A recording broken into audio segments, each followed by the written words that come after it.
Okay, everybody, today we're going to talk about the cubed root graph. First off, it is a smooth, and I use this loosely, S-shaped curve.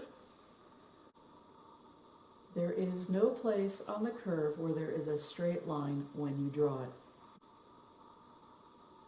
When we draw these, we're going to draw it where the middle is. Now, the reason I say middle loosely is because really, since this function goes on forever in both directions, there is officially no such thing as a middle of a graph. But this is the most interesting part of the graph, where this S is, where the middle is. And that is where we're going to draw it. This middle part is also how we identify this type of graph when looking at it. When we look at this middle part where this S is, we can identify it like that. We are going to start with this very infamous cube root of x graph so that we get used to it. Please remember, when you're dealing with cubes, we can use any number, whether it's positive or negative. There are no restrictions, unlike a square root graph. When you have a cube root graph, again, you can use any positive or negative number you want. That is key to drawing these. So before we begin, please remember your cubes, okay? We know that 0 cubed is 0, 1 cubed is 1, 2 cubed is 8, but don't forget also you can use negative numbers. So negative 1 cubed is negative 1, and negative 2 cubed is negative 8. Why did I bring up these numbers, these 5, 1, 2, 3, 4, 5, is because these are the numbers that we're going to find, that we're going to build in order to help us graph a cube root function. In other words, we want to form 0, 1, 8, negative 1, and negative 8 underneath that radical, because these are all cubes. Again, I want to form all of these numbers underneath the radical because these pop out evenly. This is where we're going with our graphs.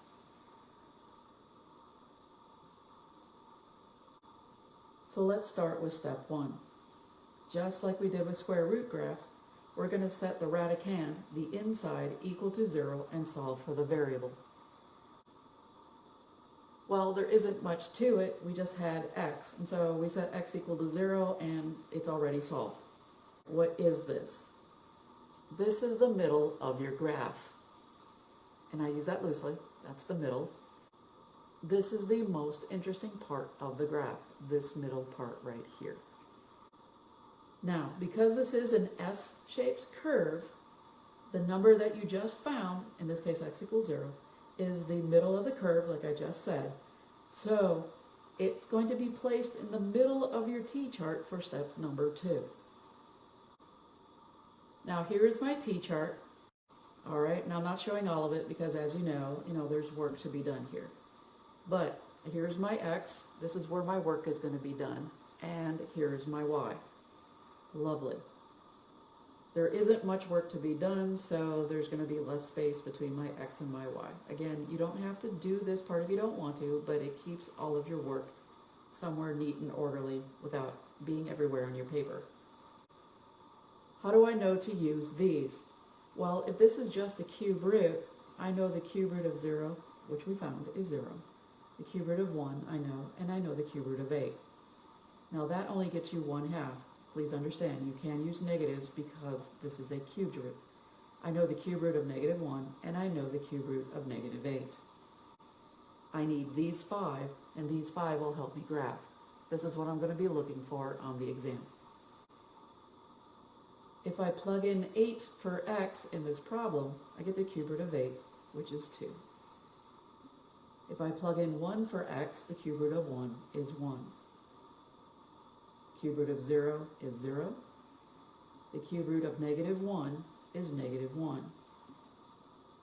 And the cube root of negative 8 is negative 2.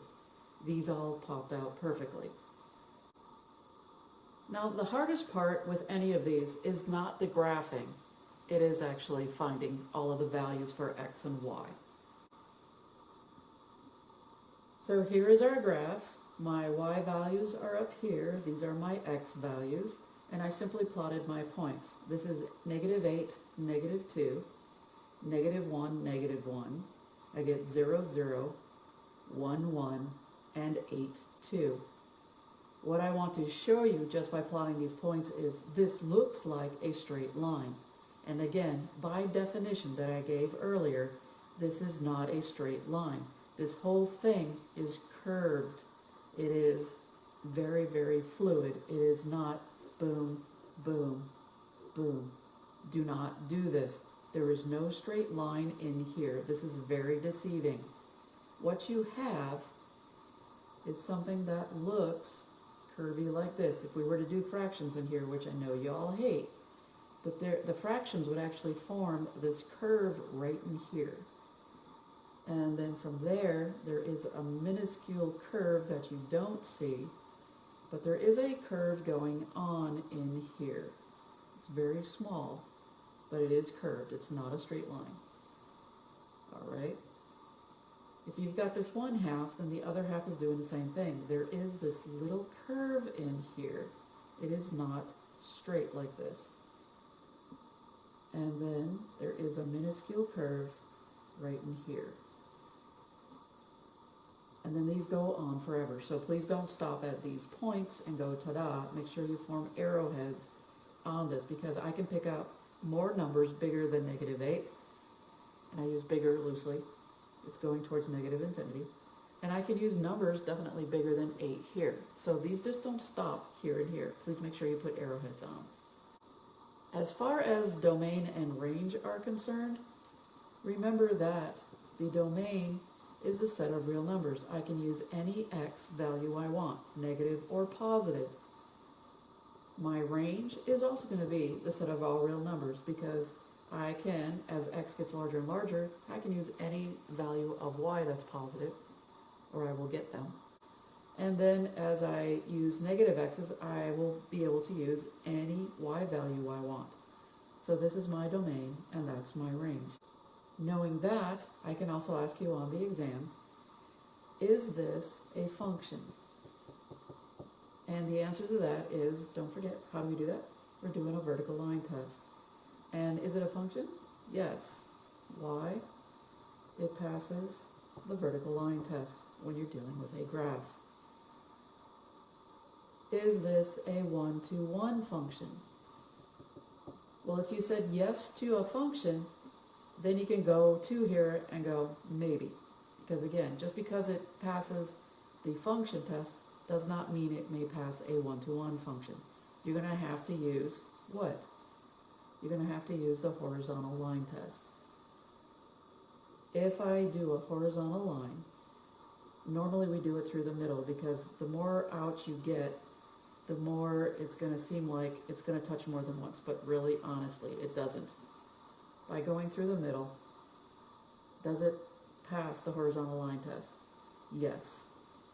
Okay, and again, the horizontal line test is why. It passes it because it only touches the graph one time and one time only on this graph.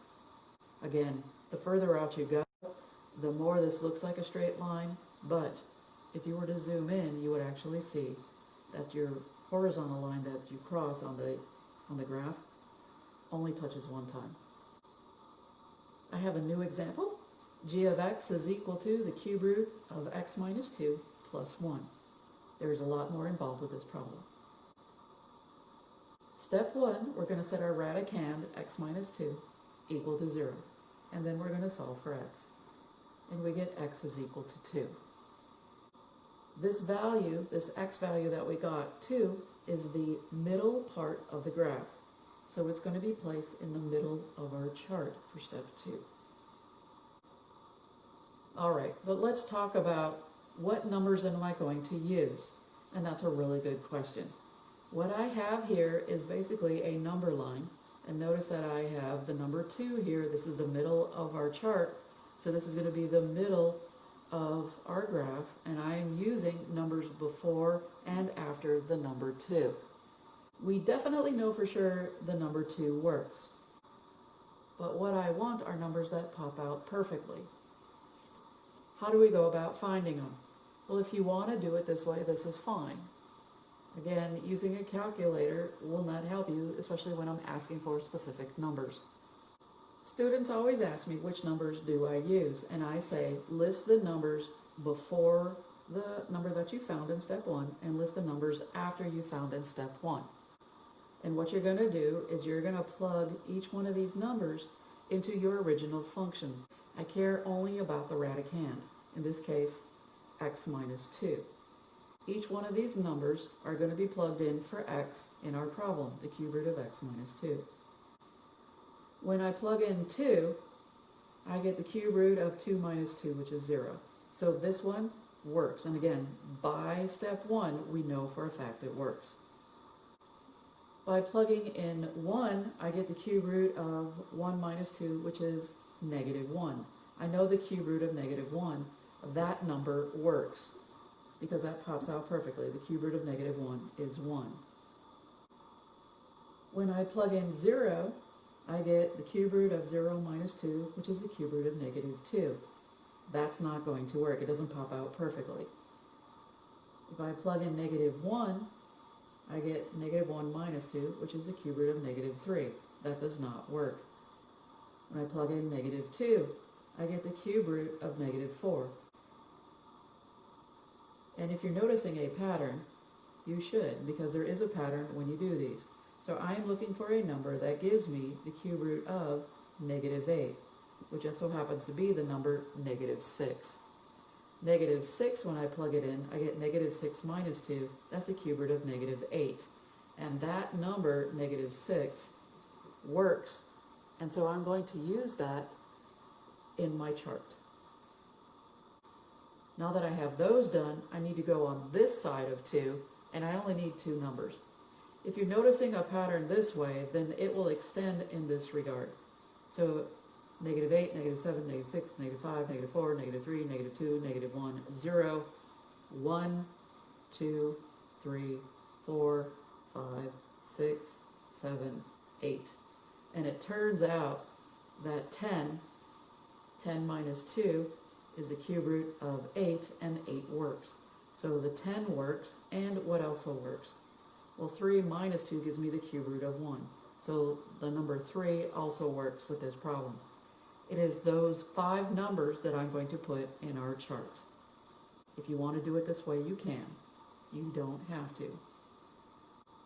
So after that exhaustive search of finding all our numbers, we had negative 6, we had positive 1, we had 2, which we found from step 1, 3, and we found 10.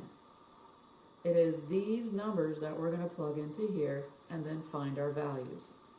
So I have 2 done already. And when I plug in 2, I'm plugging this 2 in for x. Again, all of these numbers get plugged into the variable right here. 2 minus 2 gives me 0. This is the only concentration you should be on until you finish this. What is the cube root of 0? 0. Now you can work with anything that's outside of this radical. 0 plus 1 just gives me 1. If I plug in 1, I have the cube root of 1 minus 2 plus the 1. So I have the cube root of negative 1 plus 1. It's the cube root of negative 1 plus our 1 from the outside, and that gives us 0. Next number is negative 6. I have the cube root of negative 6 minus 2 plus 1. Again, I'm only concentrating on here. I'm just dragging this along for the ride. I have the cube root of negative 8 plus 1. Cube root of negative 8 is negative 2 plus 1, which gives me negative 1. I plug in 3. I have 3 minus 2 plus 1. The cube root of 3 minus 2 is 1 plus 1. Cube root of 1 is 1 plus 1, which gives me 2. 10. I have the cube root of 10 minus 2 plus 1. This gives me the cube root of 8 plus 1. And the cube root of 8 is 2 plus 1. 2 plus 1 gives me 3. I have now all of my points, and I'm going to graph these. Again, this is the hardest part. Once you have this, and once you have these numbers right here, you can go ahead and graph. Graphing is the easy part. It is always step 2 that is challenging. Here are the points on the graph. I have -6, -1. I have 1, 0. I have 2, 1. I have 3, 2. And I have 10, 3. So this is 1, 2, and 3. Here's 10, -6, 1, 2, 3. And this is -1 on the y. Again, this looks like a straight line, and it is not. Remember, there is curves in here. And there's a curve in here as well. So don't make it a straight line, make it curvy. Again, you should see an S in here. I know I didn't say it on the last example, but there should be an S right in here. You can barely see it, but the S is in there. It's stretched, mind you. And again, I'm going to connect these dots, and this guy goes on forever. Same thing goes on this side. It goes through the point, and you draw the arrow. They both go on forever. Here is your S one more time. What's your domain? As you can tell, if you were to stretch it out forever, it's all real numbers. What is your range? Well, if you were to take this entire graph and stretch it out this way, you would see that you would get all real numbers. Is it a function? Yep. And again, we use the vertical line test. Is it 1 to 1? Well, if you said yes to function, then we can go ahead and try 1 to 1. And as we know from the previous example, if I draw a horizontal line, it only touches one time, so yes, it's 1 to 1. There you go. Hopefully that helps you in graphing the cube root function.